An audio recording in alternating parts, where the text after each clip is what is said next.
minnu bɛ Mali kunnafoni.net lajɛ Mali kɔnɔ yan ani Mali kɔ kan an ka foli bɛ aw bɛɛ lajɛlen k'a fɔ aw ɲɛna aw bisimila tuguni aw ka émission mandi kɛnɛ kan n'o ye an ka yɛlɛ ye an ka yɛlɛ émission ye min labɛnnen don Mali kunnafoni.net fɛ émission in sigi kun tɛ dɔwɛrɛ ye o fɛn o fɛn b'an ka comédiens ni an ka humoristes ka vie la k'o da aw tulo kan k'aw kunnafoni o la ka aw layɛlɛ k'aw la nisɔndiya k'aw to f'aw sigiyɔrɔ la bi an ka wele sera an ka belebeleba fila wɛrɛ ma bamananw ka kuma don ko mɔgɔ ka yɛrɛ de da an b'an ka ɲininkaliw tɛngu la pour que aw ni an bɛɛ bɛ se ka faamuyali sɔrɔ cogo min na n balimakɛ ni ɲankuma oui ça va ko bɛ cogo di bɛ se k'i tɔgɔ ni jamu fɔ an filɛbagaw ye ne tɔgɔ Alassane Sam n balimakɛ ni ɲankuma salam alaikum bɛ se k'i tɔgɔ ni jamu fɔ an filɛbagaw ye bon ne tɔgɔ yɛrɛ o ye Drissa Jakite de ye mais bɛɛ bɛ ne wele ko 15 ayo bisimila Mali kunnafoni.net plateau kan aw nana an ka wele jaabi a diyara n ye sanni an ka émission daminɛ coronavirus ko a dogolen tɛ mɔgɔ si la bi donc an bɛ gel bɛ yan nɔ an b'o utiliser an bɛ sɔrɔ ka tɛmɛ ni kow ye ɲamala nin fɛn in ka fisa han mais n bɛ se ka dɔ kɛ ɲintara kan kow bɛ yan koyi an ma ye hali 1 mètre o bɛɛ respecté len don comme fila don a bɛ se ka kɛ le kuma de la c'est jamais voilà sisan nɔ an bɛ tɛmɛ ni kow ye i bɔra ka fɛn na sa k'i comédien tɔgɔ ye 15 in nana cogo di i bɛ se k'o walawala ne yɛrɛ n'an filɛbagaw ye bon alhamdulilayi yan'an ka taa yɔrɔ jan fɔlɔ n bɛ jama fo ka kunnafoni.net Mali mɔgɔw fo u ka nin initiative ɲɛnama la bon à l'état civil c'est Drissa Jakite mais bɛɛ bɛ ne wele ko 15 in nana cogo min na c'est parce que moi je suis né le 15 mois 15 en 2015 à 15h15 à l'hôpital 15 rue 15 porte 15 le lit 15 Madaron 15 c'est son 15e jour de travail et comme ça depuis que je suis venu au monde on m'a appelé 15 ayiwa an filɛbagaw lol i m'a ye o fɔra e dɔrɔn e dar'o la ah non bon sincèrement n b'o fɔ pour que ka mɔgɔw layɛlɛ de sinon d'habitude ne ka 15 nana cogo min na yɛrɛ an fitinama bɛ kulonkɛ dɔ kɛ tan t'a dɔn ne hakili b'a la an bɛ ɲɔgɔn na kori n'an ye ɲɔgɔn na kori genre an bɛ bolo la tɛgɛ wara ninnu kɛ 15 papa m'a dit 15 cɛ musomanin fɛ kulonkɛ kun ka di ne ye trop ni yo n'olu le tun b'a la bon à chaque fois 15 i b'a ye compter bɛ daminɛ 1 2 3 4 jusqu'à 15 à chaque fois 15e bɛ bɛn ne de ma finalement fa diyara ne kun ko 15 donc j'ai été obligé de prendre le nom 15 ayi faamuyali sɔrɔ la n dalima la an filɛbagaw fana ye faamuyali sɔrɔ la n balimakɛ i bɛ se k'i comédien tɔgɔ fɔ an ɲɛna ne comédien tɔgɔ yɛrɛ ye Sam de Sam awɔ n jamu faamuyali sɔrɔ la mais ni ma fili e tun ye wura 12 de ye non ouais n tun ye wura 12 ye mais n ye n tɔgɔ falen mais o wura 12 in yɛrɛ o tɔgɔ in sɔrɔ la i y'o da yɛrɛ la kun jumɛn de la parce que n'i y'a ye n y'o da n yɛrɛ la parce que ne kun mago bɛ tɔgɔ la tɔgɔ min c'est très facile quoi ka baara kɛ n'a tɔgɔ ye rapidement quoi o de kama n ye wura 12 ta k'a da n yɛrɛ la mais ni ma fili wura 12 kɔrɔba bɛ yen nɔ oui ale bɛ Basidi Danbele mais ni ale cɛla bɛ cogo di non an tun bɛ ɲɔgɔn ye an tun bɛ ɲɔgɔn voir n bɛ taa ka yɔrɔ la Ɲamana an tun bɛ baro kɛ après an bɛ bɔ n bɛ taa so mais kɔfɛ n nana lɛ comédie kɔnɔ il faut que n ka n tɔgɔ changer ka jouer ni n yɛrɛ tɔgɔ ye quoi o de kama n y'a kɛ Sam ye ka sɔrɔ ka jouer n'o ye quoi faamuyali sɔrɔ la ka hakili lajigin an filɛbagaw ye k'a fɔ aw sɔgɔlen don Mali kunnafoni.net de la kɛrɛnkɛrɛnnenya la aw ka jamukan mandi kɛnɛ kan n'o ye an ka yɛlɛ ye émission in sigi kun tɛ dɔwɛrɛ ye o k'aw la nisɔndiya k'aw layɛlɛ k'aw to fɔ aw sigiyɔrɔ la an bɛ tɛmɛ ni an ka kow ye sanni an ka émission daminɛ sisan nɔ an ye gel kan an tɛgɛw la an y'an yɛrɛ protéger coronavirus ye bana a kɛlen don ka diɲɛ fan 14 bɛɛ jɔ a sen kan balimakɛ e bɛ se ka dɔw bɛ dɔw ma da la dɛ dɔw yɛrɛ fɛnɛ dara la conseil jumɛn de b'i bolo ka di olu ma i b'a dɔn bana ye fɛn min ye hali n'i bɛ dumuni kɛ il faut que k'i tɛgɛ ko safunɛ la maliyɛn ka teli trop denmisɛnninw bɛ bɔ kulonkɛ la botoliji la u bɛ na dɔrɔn parapara u b'u tɛgɛ ko dɔrɔn u b'a don dumuni na baw sigilen don u tɛ kuma o bɛɛ virus ye mɔgɔ hadamaden ma quoi tu vois ne yɛrɛ filɛ hali ni coronavirus tɛ ne bɛ n tɛgɛ ko safunɛ la yanni n ka dumuni kɛ je suis habitué quoi n tɛ diɲɛnatigɛ foyi min ni ji tɛ n tɛ thé min n tɛ cigarette min n tɛ diɲɛ foyi min quoi tu vois mais n yɛrɛ protéger toujours quoi i m'a faamu ne bana in na dɔrɔn latigɛ don quoi faamuyali sɔrɔ la ayiwa sisan 15 i fana y'i ka conseil di cɛ conseil kɔni malien bɛɛ kan ka nin conseil ye o diɲɛ bɛɛ bɛnna nin bana in kan kulonkɛ tɛ dɛ diɲɛ bɛɛ de bɛnna bana kan depuis kira salalahu wa salim fo kana se bi ma Magan ka safa kɛ Magan o ma deli ka jɔ mais n'a fɔra ko bana in sababu la ko o jɔra tile damadɔni i kan ka da o la k'o ye sɛbɛ ou bien baarakɛyɔrɔw bɛɛ jɔra États-Unis Faransi yɔrɔ tɛ yɔrɔ la min ma datugu quoi ko bana in bɛ yen Faransi ye wali ka datugu États-Unis ye wali ka datugu kabini e fitinin ka ne fitinin e delila k'o kuma mɛn ma deli ka mɛn n'a fɔra ko bana dɔ kɛra sababu ye ko k'o bɛɛ kɛ i tɛ da o bana la i bɛ da la fɛn min bɛ kɛ sababu ye k'i protéger o bana ninnu ma mun na i t'olu kɛ à savoir k'i tɛgɛ ko safinɛ la ko distance de sécurité 1 mètre ko olu jate minɛ hali an ka suguba yɛrɛ filɛ nin ye cogo min na normalement dans les normes des choses suguba kan ka datugu pour un bout de temps a ma fɔ ko k'a kɛ wagati jan dɛ mais pour un bout de temps an ka suguba kan ka datugu ni kɔni y'a dan ne yɛrɛ ka faamuyali ma mais ni nana o fɛnɛ kɛ sa o fɛnɛ n'a kɔlɔlɔ de don fo gouvernement fɛnɛ k'i jɔ a jɔyɔrɔ la n'i m'a mɛn k'i bɛ yɔrɔw datugu mɔgɔw ka baarakɛ yɔrɔw datugu il va falloir k'i fɛnɛ i ka fɛn dɔ de bila en place donc n'i y'a fɔ ko mɔgɔw ka to so gouvernement fɛnɛ kan k'i jɔ a jɔyɔrɔ la yɔrɔ dɔw la donc ni mɔgɔw tora so il va falloir que fɛn dɔ de fɛnɛ ka k'u bolo so u bɛ se ka balo ni fɛn min ye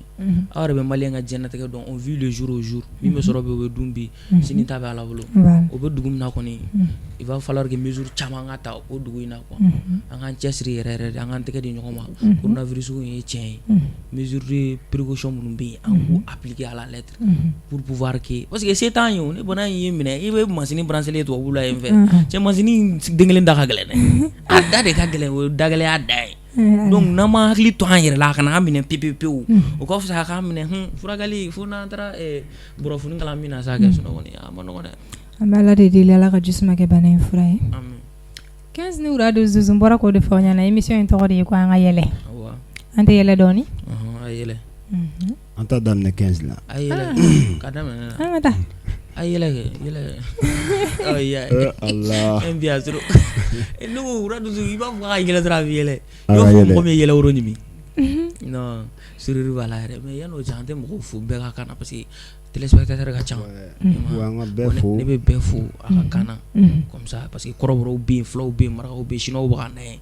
diɲɛ bɛɛ de bɛ ka na yan en ce moment donc kan bɛɛ mɛn awɔ salamu alaikum nanga def k'a ye feli jaka feli jɔk men jɔk trupe yɛrɛ kisolo guagua tout bonnement donc je donc a guduru sodra sobin sodra silia wasa wadi do man wenel malana koma sosolen wa bon he jibinda shoot mu ta goron be corridor on veut las dor c'est là do dendo arigata ron parce que ta la mama mi ya zugunu shoda ni yoy ma klo ko mata klo ko tomati gere lay gere fefe gere perti gere vorum digidan on veut denen ni sera mali na foni point comme na très bonjour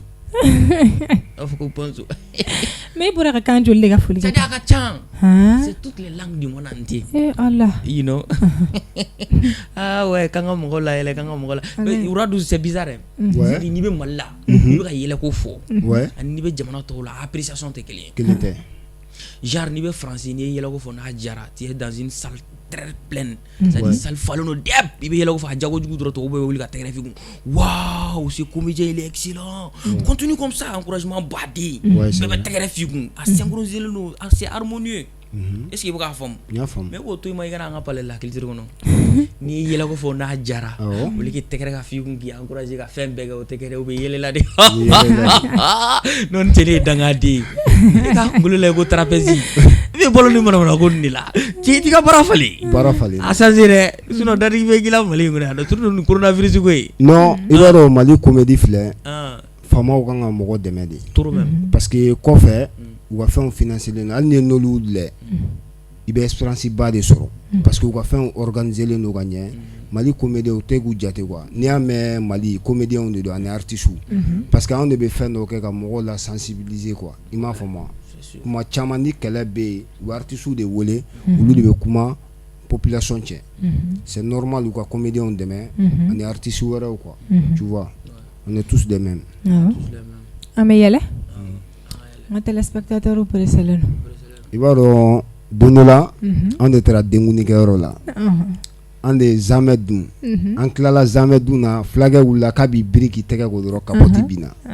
ko ye fulakɛ i ka kapɔti binna walahi ne ka kapɔti tɛ i delila ka fula ye jɛnɛya la wa ne ka téléphone minɛ k'ale hali muso numéro t'a la a ko k'a b'i bolo dɔ ka téléphone bɔ dɔrɔn capote filanan binna ko ye fulakɛ filanan binna walahi ne ka capote tɛ n'aw kɛlen don k'a bila ne ka poche kɔnɔ de k'a bɛna nkalon da jama la ne tɛ sɔn nin ma dɛ ne ka capote tɛ dɛ ne ka téléphone minɛ k'ale muso numéro yɛrɛ t'a la cɛ y'a minɛ dɔrɔn a kɛ tan dɔrɔn a y'a sɔrɔ muso photo b'a la fini t'a la a ko ye fulakɛ muso photo filɛ fini t'a la walahi ne m'a kala WhatsApp mɔgɔw de y'a ci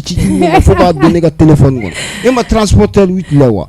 muso ni bɛ boli ta fo fini t'a la o photo de ye nin ye a ko ko nin ye faranfin o de don a yɛlɛmana de n'o tɛ kɔni ne tɛ dɔwɛrɛ dɔn dɛ ne fala ye téléphone minɛ n ko fulakɛ ka téléphone tɛ walahi ne ka téléphone tɛ an ka baarakɛla ka téléphone de don ne ɲinana de k'a ta k'an ta to so ne ko problème t'a la n ko 500 cira Orange Money la de tɛmɛ kan ka téléphone di a da fɔra fila tɛ jɛnɛya kɛ wa kana dɔ fɔ filaw ma dɛ ko ne yɛrɛ ye fila ye ne yɛrɛ ye fila de ka taa o ye problème t'a la sa tu sais Mali ko foyi ni yɔrɔ ko foyi tɛ kelen walayi Mali ko foyi ni yɔrɔ si tɛ kelen genre ne bogotigini san c'est à dire une fille en France n'a ye cɛ kura sɔrɔ n'a bɛ fɛ ka présenter a terimuso la i bɛ dɔ kalama nin ko in na a ka ne ɲɛ kɛ tan ko ŋɛŋɛ a bɛ se ka kɛ Sophie merci Hélène venez j'ai un nouveau mec je vais vous le présenter il est beau hein olu fana b'a dɔrɔn oh qu'il est beau oh là là là là là là t'as vu ses biceps oh là là qu'il est sexy waouh il est charmant oh je frissonne depuis olu b'a ye olu tɛ jɔyɔrɔnin kelen o to in ma ni kana bagadaji n'a ye cɛ kura sɔrɔ n'a bɛ fɛ k'a yira worokiya nin na mami bisous et ala a ye ne sa ko ne ye cɛ kura dɔ sɔrɔ dɔ nin da ka gɛlɛn nin tɔgɔ de ko Ra 12 nin b'a di de des millions c'est des millions a ye n'a lajɛ sa yɔrɔ olu ka content ka fɔ qu'il est beau il est bien sampé voiture ni cɛ ka ye olu t'o fɔ dɛ ne ye Ra 12 ya e di kan kulokɔrɔ la dɔrɔn ko nin ye Ra i t'a fɔ ka dumuni san ka d'a ma fɔlɔ kɔngɔ b'a na mɔlɛ b'a kɛ dɛ a b'a kɛ bolo lankolon tɛ jɔ wallahi o de ye tiɲɛ wa ni i bɛ ko kelen fana bɛ yen nɔ npogotigini n'a tɔgɔ ko Awa ou bien Mami i taara n'a ye piscine na ka chapeau to a kunna dɔrɔn chapeau a tɔgɔ bɛ falen i b'a Awa tɔgɔ de bɛ t'i jɔ piscine 15 n'i ye ɲininka e b'a fɔ dɔrɔn ko ne tɛ ji la ne bɛ n plonger san ka yira ko ne ɲɔgɔnna maître nageuse tɛ yen i b'a Awa b'a plonger dɔrɔn Dirisa b'a kun bɔ parce que chapeau bɛ flotter ji sanfɛ kunkolo i b'a fɔ ko ne ta i mana taa dɔnkɛyɔrɔ la DJ b'a la sauter les mains à l'air tout le monde les mains à l'air tout le monde les mains à l'air les mains à l'air i bɛ taa sɔrɔ Awa ɲɛ gannen don sauter les mains à l'air tout le monde les mains à l'air a tɛ se k'a bolo bɔ a la o chapeau bɛ bin ala walayi ayiwa an bɛ tɛmɛ ni an ka ɲininkaliw ye Ra 12 kow bɛ yen dɛ o bɛ yen dɛ o ye tiɲɛ ɲininkali dɔ bɛ ne bolo ko Ra 12 y'a tɔgɔ falen ko parce que ko Gaspi Ra 12 ye mobile de san ka di Gaspi ma ko o tile fila bɛɛ e y'i tɔgɔ bɔ Ra 12 la k'a kɛ Sami ye ouais mɔgɔw y'a fɔ parce que ne yɛrɛ n tɔgɔ changer k'a kɛ Sam ye parce que Sewa Yiriba Aïcha n'an bɛ tournage kɛ ale bɛ ne wele Sam i ma n ko a ma n ye Ra 12 ye ale bɛ continuer ni Sam ye sisan ne nana don Yɛlɛbugu la ne bɛ jouer don min na comment ye ne tɔgɔ sɛbɛn liste la Sam tu vois ne yɛrɛ n sigi k'a lajɛ a y'a sɔrɔ ne tun ye n tɔgɔ changer quoi k'a kɛ 00 ye i y'a faamu o la mɔgɔw ye message bila ko parce que Ra 12 ye mobile di Gaspi ma ko ne ye n tɔgɔ falen i m'a faamu mɔgɔ caman fɔ o ye message ci ma dɔw yɛrɛ ye n wele yɛrɛ ne tun t'a kalama ye mobile di Gaspi ma ne y'a kuma de mɛn ka sɔrɔ ka don YouTube la ne y'a ye i ma n'a ye mobile di Gaspi ma Gaspi garisɛgɛ de ne garisɛgɛ de t'a bolo mais o y'a sɔrɔ ne ye n tɔgɔ falen déjà quoi n bɛ fɛ ka baara kɛ ni n yɛrɛ tɔgɔ ye n jamu ye Sam ye je suis le petit frère de Aliou Sam n bɛ taa ni n tɔgɔ ye dɔrɔn c'est mieux quoi n filɛbagaw n dalen b'a la a bɛ faamuyali sɔrɔ o la Ra 12 ko k'ale ma tɔgɔ falen ka bɔ Ra 12 kɔrɔba la wariko la ou bien k'a ye mobile di Gaspi ma ale bɛ fɛ ka baara kɛ ni a yɛrɛ tɔgɔ de Ra 12 faamuyali sɔrɔ o la 15 depuis n'i donna comédie la ka na bila bi la i ye gɛlɛya jumɛnw de sɔrɔ o ka ca dɛ gɛlɛya baara kɔnɔ o tɛ ban fo kaburu parce que au début c'était il b'a fɔ ko kulonkɛ quoi ne kɔni donna la ten ne donna la genre il b'a fɔ ko kulonkɛ parce que depuis primaire la au niveau secondaire 7e 8e 9e année ne kun b'a ne bɛ jatiri kɛ mais an kun b'a kɛ i b'a fɔ ko bibliothèque dɔ de la quoi donc on avait une troupe là-bas to muso dɔ kun bɛ to ka encadrer journée de l'enfant nous 16 juin donc a kun bɛ to ka an bɛ pièces ninnu bɔ école wɛrɛw ye an n'an ka école sensibilisation cadre na depuis wagati ninnu ne b'a la quoi donc jusqu'à ce que université ko ninnu nana donc ne yɛrɛ kun b'a kɛ kulonkɛ de ye quoi bon yɛrɛ bɛ Mali cogoya dɔn san i ma comédie bɛ i b'a fɔ ko ne ka bololabara n taara ne bɛ k'a faamu sinon de nature formation bɛ ne yɛrɛ la quoi parce que moi j'ai terminé en 2013 avec la FAG faculté d'histoire et de géographie je suis détenteur d'une maîtrise là-bas i bɛ k'a faamu maintenant nin kɛra i b'a fɔ ko ne ka bololabara min don ne yɛrɛ y'a dɔn san ne ye kalan min kɛ ça va être très très difficile ka baara sɔrɔ a yɔrɔ la quoi i m'a faamu parce que ne ye archéologie de kɛ archéologie dun si tɛ archéologie fɛn bɛ Mali la sa a bɛɛ datugulen don a caman kun bɛ nɔrɔ yan fan yɛrɛ la kɛlɛ y'a bɛɛ datugu ne yɛrɛ y'a ye sisan nin ye ne ka bololabaara de ye donc il va falloir que ne ka n tintin nin kan pour que ka ɲɛ sɔrɔ ko dɔ la quoi donc c'est comme cela ne donna la pleinement yɛrɛ o wagati après l'université sinon ne kun b'a kɛ a mɛnna mɔgɔw kun bɛ ne dɔn yɛrɛ mais ne kun t'a ta sɛbɛ la quoi mais université kɔfɛ yɛrɛ de ne y'a ta sɛbɛ la parce que j'ai vu que est-ce que nin tɛ porte de sortie dɔ ye n ka kulonkɛ bɔ a la n ka kɛ sɛbɛ ye peut-être a bɛ se ka ko dɔ ɲɛ ye donc ne donna a la ten maintenant donné à la difficulté ninnu ye jumɛn c'est-à-dire difficulté d'adaptation ka fɛn dɔ intégrer i yɛrɛ la ce qui n'est pas propre à toi-même o de kɛra ne ka difficulté principale ye quoi donc a essayer ka rôle dɔ intégrer jusqu'à ce que mɔgɔw ka k'i fɛ o canal la o de tun ye ne ka difficulté fɔlɔ-fɔlɔ mais Dieu faisant bien les choses n nana bɔbɔya intégrer n yɛrɛ la n ka bɔbɔya intégrer n yɛrɛ la o kɛra ka sɔrɔ n bɛ yɛlɛbugu fréquenter n mɛnna dɔɔnin dɛ o y'a sɔrɔ mɔgɔ caman bɛ yɛlɛbugu la olu ma se mais fana débat wɛrɛ ye quoi donc n ye yɛlɛbugu intégrer en tant que yaro mais finalement ne bɛ se ka 3 mois kɛ san ne bɛna répétition kɛ yɔrɔ la et tout production wagati min bɛ suran dɔrɔn i b'a ye ne bɛ voyager ka taa ci dɔ la donc ne bɛ laps de temps min kɛ ne tɛ gɛrɛ production kɛ yɔrɔ la a bɛ kɛ sababu ye i bɛ tunun quoi olu gɛlɛya nin de y'a to moi ma vie artistique a zigzaguera dɔɔnin quoi a ma sigi kala kelen kan a bɛ sigi kala kan wagati min na jusqu'à ce que ne ye san 2 k'o tiriki tɔrɔkɔni na n commencera ka vidéo kɛ ninnu daminɛ avec ma propre production n b'a kɛ ni téléphone ye avec un de mes amis les fous et big up ka ye san n'a kulo bɛ na avec les fous on commencera ka vidéo kɛ daminɛ avec le soutien d'un grand frère aussi ATT Junior ale commencera ka idéo jan n yɛrɛ bɛ n ka idéo élaborer mais avec tout cela n kun b'o kɛ ni téléphone de donc moyen kun tɛ yen cogo si la quoi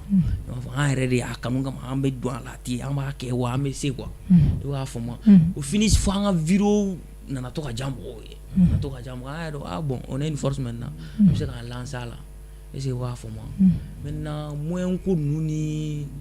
fɛn caman de kun ye ne ka difficulté sinon k'a fɔ ko inspiration ninnu ou bien i bɛ jɔ yɔrɔ dɔw la olu tɛ quoi moyen ko yɛrɛ de kun ye fɛn kɛ mais n'i ye moyen ko jateminɛ k'i ban k'i ka ko kɛ est-ce que i bɛna se ka bɔ nɔgɔ la surtout dans un pays où il n'y a pas de logique 1 + 1 ne donne pas forcément 2 au Mali est-ce que i b'a fɔ faamuyali sɔrɔ l'o la Wura 12 oui i fana bɛ a lajɛ i bɛ da don i ka gɛlɛyaw la ouais i b'a dɔn an bɛ yɔrɔ min na sisan ko nɔgɔyara quoi ka tɛmɛ kɔfɛ kan dimakɔrɔba ninnu ye sɛgɛn min an m'o ye quoi i m'a faamu an nana sɔrɔ téléphone bɛ yen réseau bɛ yen i b'i ka fɛnw bila a bɛ ye quoi tu vois ne yɛrɛ nana don comédie la don na n sigilen don gɛrɛn na dɔ nana vidéo yira quoi ko ale ye comédie daminɛ o la dɔ sigilen bɛ yen ko Drogba ko nin cɛnin filɛ ko nin ye manamana mɔgɔ de k'i bɛ se ka taa n'a y'i fɛ quoi ko comédie kɔni manamana mɔgɔ don quoi o dɔ ye ɲɔgɔn ka numéro échanger a ye ɲɔgɔn sɔrɔ palais la o don de n ye tɔgɔ yɛrɛ kɛ Wura 12 ye palais kɔnɔ quoi i m'a faamu n nana don comédie la ten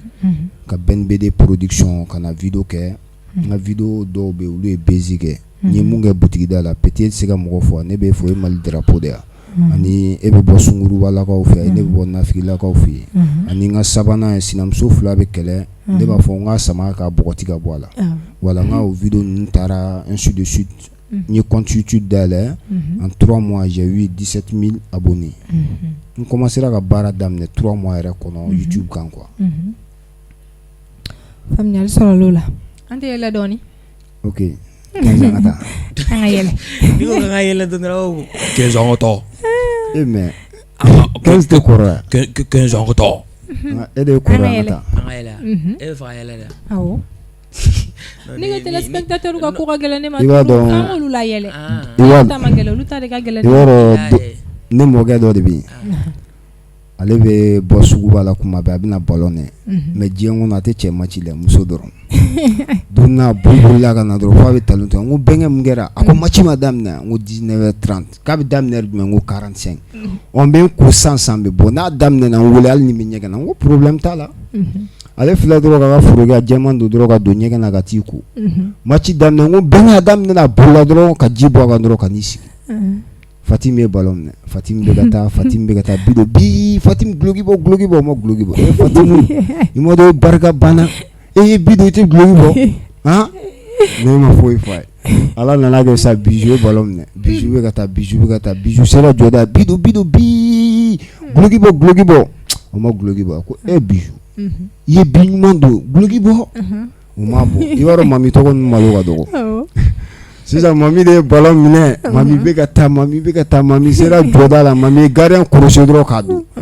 ne mɔkɛ kulila ye mami ka boli ka taa duguni la ka guloki kɔrɔta dɔrɔn mɔden sigi bois i ka commissaire bɛ kɛnɛma dɛ sergent chef fila b'a côté la a ko Fuseni cɛ don a ko bon ne ɲɛ tɛ commissaire la mais ne ɲɛ bɛ kasoladenw na o bɛ boli la mais réalité de don bizarrement ne natɔ san c'est-à-dire n présele kun don n bɛ retard la dɔɔni malien ka retard ko i bɛ dɔɔni kalama la a bɛ fɔ an ye ko 10h mais 11h b'an sɔrɔ ne bɛ ka na lɛ ne sera fille la yɔrɔ min na dɔrɔn o y'a sɔrɔ jɔyɔrɔ bɛ mototigi wɛrɛ bɛ ne ɲɛ quoi ne an sera fille la yɔrɔ min na dɔrɔn ale sina ka fille jeni ten ale ye fille jeni dɔrɔn ne y'ale su direct donc polisi y'i pan ale kunna dɔrɔn ka sina ka na ne minɛ ten vimu ka dɔ in to ka taa ko ne ko n k'a kɛra cogo di n k'a cɛ i ye fille jeni ne ko min bɛ ɲɛfɛ n ko y'a jira i b'o de fɔ sinon an fila de y'a jeni n ka bubakɛ dɔ fɛnɛ tun bɛ ko Zan cɛ Zama ye ko Zama ko n'i sera k'a fɔ ko jakuma dɔrɔn n bɛ 100 d'i ma ne lajɛ ka ɲinɛ e bɛ furakɛ nin na i ka ko ka ca dɛ e bɛ ne bɛrɛbɛrɛ yamiya yɔrɔ ye ko ne tɛ se k'a fɔ ko yakuma hali sini yakuma ne bɛ de ka 100 ta na ni wari ye o ka jakuma fɔli ka gɛlɛn yakuma fɔli bɔ tɛ se ka yakuma fɔ e bɔ ka yakuma fɔ yɔrɔ yɔrɔ bɔ original tɛ bɔ greffé de don voilà parce que bɔ yɛrɛ kɔni i ye bɔ yɔrɔ yɔrɔ bɛrɛbɛrɛ yamiya yɔrɔ ye o de ye bɔ kɛnɛma ye bɔ pasari ani ka bɔ ye tan dɔɔni bɔ i b'a sɔrɔ ne sika fɛn kɛnɛ don ka mélange k'ara quoi e y'a faamu wa sinon bɔ kɛ dɔ fana tun b'an ka yɔrɔ la ko Pasan Pasan ma ɲi Pasan de filɛ nin ye ka fulaw ka misi soin ka boli laminɛ tigi fulaw ye yɔrɔ bɛɛ kɛ saga u ma misi nin sɔrɔ a bolo cɛ Pasan de y'a ye n'ale ma ko dɔ kɛ sisan fula ninnu bɛna minɛ k'a tigɛ a faga yiri yamiyanba dɔ tun bɛ yen yɔrɔ in na ye a yɛrɛ n'o yiri sanfɛ k'e dogo fulaw nana ten ko Amadi e ko nin cɛ nin ko adamaden don Amadi b'a la bubu walayi nin cɛ in kɔni a ka kɛnɛ cogo min est-ce que bɔ tɛ bubu ko Amadi bɔ kɔni a man kekun n'a y'i dogo diɲɛ yɔrɔ yɔrɔ n'i y'a tɔgɔ fɔ ko siɲɛ 3 a b'i laminɛ bɔ k'e to sanfɛ dɔrɔn ari da ye tɔgɔ fɔ siɲɛ 70 ni segin ye tawura minɛ après ye danga den bi kuma fɔ a bɛ minɛ k'an tigɛ faga ka misi nɔfɛ o tɛ kɛ yan dɛ ayiwa 15 ni wura 12 wagati korona émission sera a kuncɛyɔrɔ la wura 12 conseil jumɛn de b'e bolo denmisɛnnin fitinin minnu bɛ ka wele sisan ka don comédie la ka di olu ma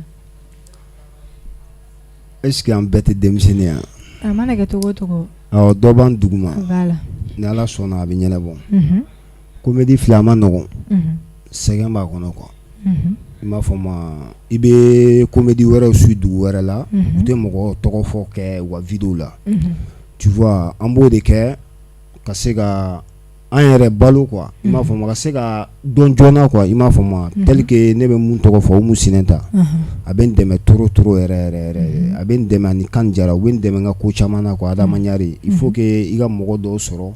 mun b'i dɛmɛ comédie kɔnɔ n'o tɛ yɛrɛ i ka fɛn tɛ se ka avancer i bɛ sɛgɛn caman y'a kɔnɔ quoi sɛgɛn kɔ ye hɛrɛ ye o ye tiɲɛ dɛ mais fo mɔgɔ dɔw de k'i dɛmɛ quoi n'i ma dɛmɛ dɔrɔn i bɛ duguma quoi i m'a fɔ ma ni mun bɛna comédie kɔnɔ i b'i ka baara kɛ i bɛ critiqueli ninnu bɔ a la quoi comédiens filɛ sa u tɛ ɲɔgɔn fɛ a caman quoi i m'a fɔ mais an bɛ dugawu kɛ an bɛ cogo min na Ala k'an bɔ ten k'an changer quoi i m'a fɔ ma ne bɛ se k'o de fɔ Mali jeunesse ye ayiwa 15 i fana k'i ka conseil di cɛ wura dusu yɛrɛ kɔni marraine ko ni parrain ko ye o tɛ se ka bɔ a ko la o cɛ ni marraine ni parrain tɛ walahi an tɛ balo non o tɛ se ka bɔ a la o n'an ko tɔgɔ faama ye o sinon ne yɛrɛ ka marraine bɛ Madame Kamara Fatim Jabate ale bɛ ko bɛɛ kɛ ne ye n'i ko ne ka conseil di minnu bɛ duguma olu ma sinon an yɛrɛ denmisɛnnin de ye ko in na dɛ an bɛ Koma Jabate ni Kante ni ATT Junior ni Petit Guima ninnu fo parce que olu de sababu la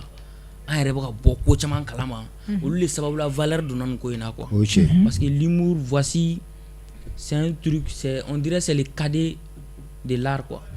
comédie ninnu bɛɛ ka kɔrɔ n'ale i ma comédie ni fɛn ninnu bɛɛ ka kɔrɔ n'ale donc humour filɛ nin ye fɛn don fɛn kura don malien m'a capté ka ɲɛ bon ne bɛ se ka min fɔ n dɔgɔninw ɲɛna voilà ura dusu i ye kuma min fɔ non marraine bɛ bɛɛ bolo parrain bɛ bɛɛ bolo n'o tɛ kɔni a ma nɔgɔn ne yɛrɛ ka marraine tɔgɔ Madame Kamara Fatim Jabate ale bɛ fɛn caman kɛ ne ye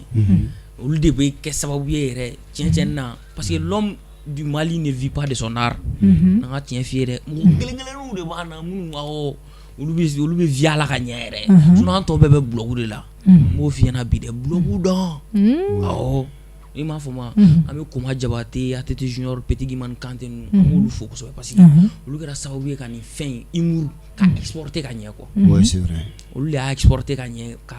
diɲɛ mɔgɔw la dɔn a la ko malien fana bɛ se ka kɛ n'i y'a ye Digwe ni Gowon bɛ bɔ Côte d'Ivoire ka na olu sababu de don donc an ka foli b'u ye olu b'anw ɲɛ yɛlɛ a la kosɛbɛ maintenant ce que moi j'ai à dire minnu fana bɛ ne duguma c'est-à-dire il faut une formation à la base u bɛ kuma dɔ fɔ ko catiribɔla c'est pas forcé que i ka taa INA la ou bien conservatoire la ko un vrai comédien c'est quelqu'un qui est né avec le don i b'a faamu dɔw bɛ yen nɔ u bɛ formation ba kɛ mais mɔgɔ dɔw bɛ kɛnɛma a ma formation kɛ du tout mais lui il parvient à faire rire le maximum de public que celui qui a su tous les programmes est-ce que i bɛ k'a faamu mais i bɛ se niveau dɔ la formation i mago bɛ jɔ a la quoi ouais c'est vrai i bɛ k'a faamu i mago bɛ jɔ a la c'est forcé c'est pour l'international i tɛn'i sigi Mali kɔnɔ yan si tu veux aller de loin là i tɛn'i sigi Mali kɔnɔ yan donc il va falloir que jeunes ka sɔn formation ma n'u ye formation léger mais yɔrɔ formation dɔgɔyara a bonyana u ka to inscrire u b'u former pour que u ka niveau sur la scène a ka élever dɔɔni a ka se ka gɛrɛ international la quoi donc ne b'o dɔrɔn de f'u ɲɛna en plus an k'an cɛsiri yɛrɛ dargɛ min mana an ka c'est-à-dire k'i cɛsiri kɛrɛ tɛ Mali ma nɔgɔn dɛ 1+1 ne donne pas forcément 2 au Mali logique tɛ yen mais 15 an m'an cɛsiri f'u k'an dɛmɛ fa la dɛ cɛsiri o bɛɛ b'a kɔnɔ minnu kɔni b'an dɛmɛ vraiment an b'u fo kosɛbɛ marraine ni parrain n'o t'i la kɔni i tɛ se ka foyi kɛ a ma nɔgɔn dɛ mɔgɔ yɛrɛ bɛ ne dɛmɛ walahi je te le jure k'an bɔ sen na k'an bɔ ko caman i b'a an bɛ maga sa fɛn dɔ fana bɛ yen f'an k'o faamu k'a dɔn k'a fɔ ko comédie humour baara de don quoi ko n dɛsɛra fɛn bɛɛ la est ce que n tɛ taa n sansi tenter o fɛn tɛ dɛ an k'o fɔ maliyɛnw ɲɛna fɛn u k'o yɔrɔnin dabila n'i bɛ don ko la don a la kanu kama kana don a la ko n dɛsɛra ko bɛɛ la est ce que n tɛ taa nin na ten mɔgɔ an ma don a la ten dɛ ten nun tɛ ko dilan n'i donna la ten i bɛ to a la ten tɔw bɛ taa k'i to ten wa ten bɛ dabiri de la ten e bɛ to kuma de la ten i m'a faamu parce que dɔw b'an wele allo Tandro ça va tu sais yɛrɛ ka comédie ka di ne ye quoi mais ne bɛ n fakɛ ka yɔrɔ la quoi mais ne tun bɛ fɛ ka nin fɛnɛ kɛ ten k'a lajɛ quoi i m'a faamu n'i tun bɛ se k'an dɛmɛ tic répondeur est ce que i y'a faamu an kana don a la ten an ka don a la pour servir notre pays en premier lieu parce que i bɛ ko o la Mali drapeau de bɛ k'i kɔfɛ i can k'i turu yɔrɔ o yɔrɔ a bɛ fɔ ko c'est un Malien qui a fait ça et pourtant faisons le bien i y'a kɛ ka ɲɛ Mali tɔgɔ bɛ taa i fana bɛ bɔ a nu ma quoi ne kɔni b'o conseil de di mɔgɔ faamuyali sɔrɔ o la ayiwa an ka wagati koronna émission sera a kuncɛyɔrɔ la an tɛ yɛlɛ ka yɛlɛ kɛ cɛ n'anw yɛlɛla sisan aw yɛrɛ an ka yɛlɛ sa an ka yɛlɛ dɔɔni an bɛna kuma la kɔrɔnɛ bɛfu fɛnɛ ɲa dɔ b'an tɛgɛ la dɛ an bɛna kuma la ne terikɛ dɔ tun bɛ yen ko Musa Kɔnate n'i bɛna kuma la an k'o bila sinon kɔni bɛ kojugu kɛ an k'a kɛ fila ye fulakɛ dɔ de tun b'an ka yɔrɔ la cɛkɔrɔba de don don o don a bɛ taa an ka baarakɛla nɔfɛ ko Mamu Fima n'a nana Mamu Fima ne ko cɛkɔrɔba in dara wa cɛ fulakɛ na sa a to n k'a ɲɛɲini dɛ nin cɛkɔrɔba in ye fatɔ de n'u nana dɔrɔn den bɛ kasi daminɛ Mamu Fima ne ko ni mana don dɔrɔn den bɛ kasi daminɛ ne bɔra den b'i da de ni ko n'i tɛ kuma a fɛ wa a ko i da sa denmisɛnnin don sa a b'u da fo heure min ale wuli a bɛ bɔ don filanan nana den ye kasi daminɛ tun a nana a ko mam fima ne ko ko cɛkɔrɔba in dalen don a ko e fila kɛ bin tɛ foyi kɛ dɛ e hakili sigi sa 2000 de bɛ n bolo n b'a d'i ma a ko 2000 a ko n'o dun na u nana den kasi daminɛ tuguni a ko i jɔ n bɛna fɛɛrɛ sɔrɔ i den na siɲɛ wɛrɛ kɔfɛ tuguni sabanan a nana a ko mam fima a m'a laminɛ mam fima tɛ wa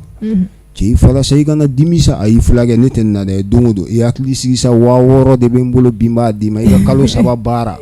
n ko kalo 2000 de bɛ d'i ma bi n bɛna kɛ 3000 ye 6000 a ko problème t'a la sisan a donna den kasi daminɛra i bolo ko mun kɛra n bɛna 60 de don a da kɔnɔ den kasi daminɛra 60 don a da den da m'a f'i ye n ko kɔngɔ de b'i den in na k'a bɛ guloki bɔ dɔrɔn ne mɔkɛ bere k'a kun baw a ko ne ni fulakɛ na ne b'i ba taara den ura dusu ka jugu fulaw ma nga cɛ nga bɔbɔw de attaqué mais ne yɛrɛ fila le an sinaŋu nga dɔ fɔ le ma bɔbɔ den dɔ kuma an fɛ bara la ko Marcel i b'a a taara wala mais a dana sɛngɛmane de la quoi a nana bara ɲini na a donna anw fɛ donc ne ka lamɛri na o bɛ lisi de kɛ ka d'a ma quoi a b'a sɛbɛn ko pouvoir 100 francs luru ye 5 la fɛn a bɛ fɛn bɛɛ sɛbɛn quoi a ye nafɛn bɛɛ sɛbɛn total 1550 a taara sugu la depuis 8 heures donc 8h, 9h, 10h, 11h, 14h y'a sɔrɔ 16h bɛɛ y'a sɔrɔ sugu la tɛgɛ na tile la 2h bɛɛ tɛmɛna maintenant la mère daa wele ko allo Marceline k'e bɛ mun na sugu la patron moto wara ne yɛrɛ tun b'a fɛ kɛ e wɛrɛ o depuis sɔgɔma nin na i ko ko n ka laurier 20 na san e y'o san o bɛ papier kan i ko ko n ka fɛn 20 na san e y'o san o bɛ papier kan i ko ko ka tamati ni jaba yirande ni fɛn bara yɛlɛ san e y'o bɛɛ san o bɛɛ bɛ fɛn kan mais yɔrɔ min ye dabali ban i yɛrɛ filɛ Total mɔgɔw ka yɔrɔ la ko k'a tɛ feere dɛ Total mɔgɔw ma sɔn k'a feere 1550 na Total da ka gɛrɛ ma patron muso a ka kɛ tagataga ye a ka kɛ tagataga ye parce que Total tɛ ka so a tɛ ka so feereli ka gɛlɛn ayiwa filɛlibagaw an ka yɛlɛ wa an ka yɛlɛ an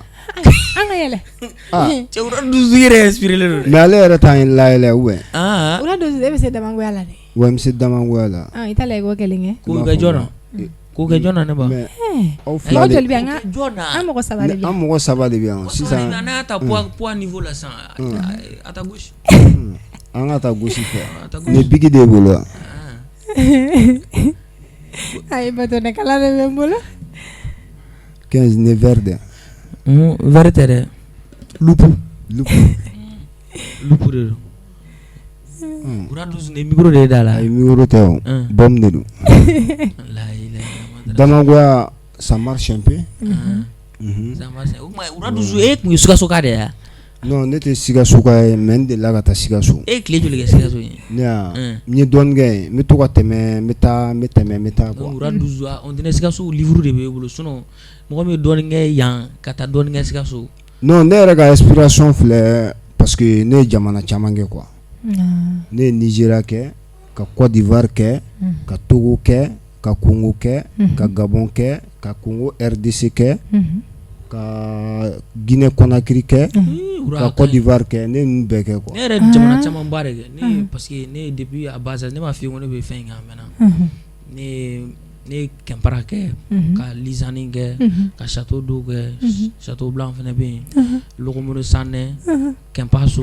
Kɛnparana Dio n'a kɔfɛ dugu ninnu mais village de nana a kɔfɛ wa i m'a ye bɛɛ n'a ka dugu tɛ a et puis projet dɔ fana b'an bolo Paris bientôt Madi Kanté ouais an yɛrɛ appelé k'a fɔ n ye tu vois a tɔ ye yen de san n'an ye yen kɛ dɔrɔn an bɛ to yen siɲɛ kelen n kɔrɔ de bɛ fu bɛ yen Faransi ka di ne ye de ura dusu e bɛ taa ka ne to wa n'an kɔni taara kɔni an ma da la n'a minɛ dɛ an ka taa ɲɔgɔn fɛ mais bana tɛ ne minɛ o parce que ne tɛ foyi min ne ka kɛnɛ ni Ala ye mun latigɛ dɔrɔn o de bɛ ne minɛ quoi ne ye fɛnw de bolodimi tu vois c'est fini sinon le reste voilà tu vois hali musomaninw y'a don dɔ la an bɔra an taara Yɛlɛbugu la u ye ne wele ko Sam ne ko ko Yɛlɛbugu bɛ daminɛ heure jumɛn ko 21 Sam n'i ma ɲ'a ma an bɛ fɛ ka bɔ télé la koyi musomanin 3 b'an ka yɔrɔ la olu de bɔra télé la u bɛ n'anw faga fini min b'u la hali bi o de b'u la mɔgɔw bɛ ka fɔ u bɔra télé la u b'u ka lɛriw bɔ an na ne ko n ko problème tɛ n ko 21 heures don dɛ ko y'a mɛn olu wulila 21 heures olu nana se fo 22 heures olu ma ɲɛfɛ sɔrɔ mais olu ye camancɛnin sɔrɔ quoi sisan Fatim sigilen dɔrɔn caméra jɔra Fatim ma Bijou ko Fatim caméra bɛ ka i hakili sigi ɲɛ b'a la o n bɛ ka n comporter de i man ka livre tɔ in a bɛ ka fɛnw bɔ Gucci ninnu bɔ ala nana kɛ dɔrɔn a nana bi bijou kan bijou mamfima m'o kɔfɛ quoi a ko bijou a b'i ka yakili sigi sa ɲɛ b'a la n bɛ ka lɛn kɛ caméra la fɔlɔ de an ɲɛ bɛ ɲɔgɔn na o ale fana n bɛ ka n comporter wallahi bilahi n bɛ ka bɔ télé la Mali télé a ma foyi fɔ mamfima ko i kun bɔ n sa n bɛ fɛ ka bɔ télé i kun bɔ n sa a y'i kun bɔ dɔrɔn caméra ma mamfima sɔrɔ a ko he ala fɛn bɛɛ ko fo ne ma bɔ aw ka bɔ non a ye ko bɛɛ kɛ n ka sigi non ko bɛɛ sisan bijou wulila ka taa ko caméraman ni an terimuso de mamfima ma dɔli ka bɔ télé la i tɛ ɲɛ ma i ka caméra jɔ a kan a ko problème taara n y'a mɛn sɔnni kɛra dɔrɔn a ye caméra jɔ mamfima a wulila n bɛ ka bɔ télé la mɔgɔw bɛɛ ɲɛ ko mamfima ma dɔ y'an malo ne yɛrɛ bɛ ka bɔ ORTM na ja ne bɔra Novelas la e b'an bɛɛ faga ni bɛ ne hakili jigin min na c'est à dire i ka mariage don awɔ k'i ka mariage kɛ k'a ban pewu caméraman k'a filmer du matin a fɔ yan caméraman yɛrɛ u b'a filmer du matin jusqu'au soir ka réalisation bɛɛ kɛ montage yɔrɔ i b'a dɔn yɔrɔ min bɔra senkoli yɔrɔ caméraman bɛ k'a filmer ka segin kɔfɛ mais est-ce que muso b'e bolo à 15 an ma kuma o la dɛ bon coupé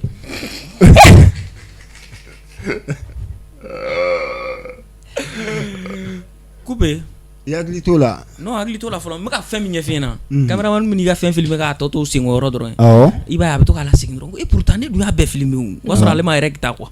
a b'a la segin senkɔrɔ a b'a la segin senkɔrɔ caméraman ayi dun fɛn in bɔ a ka bɔ dɛ a ka bɔ wali bilen ne kan ka finesse kɛ ka n ka 200 bassin kala n'a fɔra ko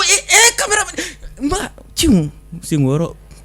senkɔrɔ mais sisan a bɛ k'i ɲininka muso b'i bolo wa ni yɔrɔ ni retransmission de mais qu'est-ce que vous dites ouais hakili t'i ta la voilà ok an ka mɔgɔ layɛlɛ hali bi ayi non a ka ɲi ayi mais i b'a ɲininka ni muso b'an bolo on va répondre c'est mieux ayiwa